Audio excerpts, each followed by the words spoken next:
ঈদের দ্বিতীয় দিনে কক্সবাজার ছুটেছেন লাখো ভ্রমণ পিয়াসী। কেউ সমুদ্র পাড়ে হেঁটে, আবার কেউ পানিতে ভিজে মেতে ওঠেন আনন্দে। ঈদের ছুটিতে সৈকত পরিণত হয়েছে উৎসবে। তারেক হায়দারকে সাথে নিয়ে কামরুল ইসলাম মিন্টুর প্রতিবেদন। সৈকতের হিমেল সকাল, নরম রোদে সাগর পাড়ে হেঁটে মনকে শান্ত করেন অনেক পর্যটক।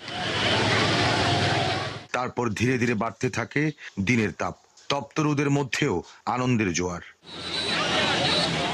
নীল সমুদ্রে গা ভাসানো, ঢেউয়ের সাথে মিতালি, কখনো জেটস্কিতে চড়ে দূর অজানায় ছুটে বেড়ানো, আবার কখনো ছবির ফ্রেমে মুহূর্তগুলো আটকে রেখে সময় পার করছেন লাখো পর্যটক। ভ্রমণ পিয়াসীরা বলছেন, সমুদ্রের সাথে তাদের সম্পর্ক বহুদিনের। বারবার এই নীল জলের কাছে নিজেদের সমর্পণ করতে মন চায়। আমরা একটা ফ্যামিলি গ্রুপ মিলে সবাই আসছে। আমরা কয়েকদিন থাকবো এই ঈদের বিশেষ ছুটিতে এখানে। বাচ্চাদের সাথে আসছি, আমরা সবাই মিলে ঘুরতে আসছি, খুবই ভালো লাগছে। আমি আর কি পার্সোনাল ব্লগিং করি টুকটাক, তো আমরা সব ফ্রেন্ডরা মিলে এখানে একসাথে ঘুরতে আসছি, তো ওই হিসাবে আর কি সবাই একসাথে হওয়া, তো আমরা সবাই অনেক মজা করতে এনজয় করতে। পর্যটকদের এমন উপস্থিতিতে সন্তুষ্ট হোটেল ও পর্যটন সংশ্লিষ্ট ব্যবসায়ীরা। তারা জানান, ঈদের এই মৌসুমে মোটেলের অধিকাংশ কক্ষই আগেই বুকিং হয়ে গেছে।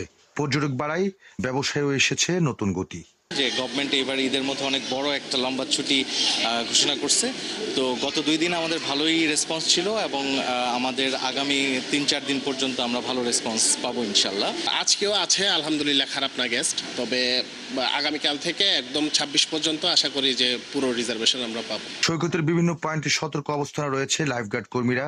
সমুদ্রের বিপজ্জনক এলাকায় না যেতে সতর্ক করছেন তারা। একই সঙ্গে আইন শৃঙ্খলা পরিস্থিতি স্বাভাবিক রাখতে সৈকত জুড়ে টহল জোরদার করেছে টুরিস্ট পুলিশ।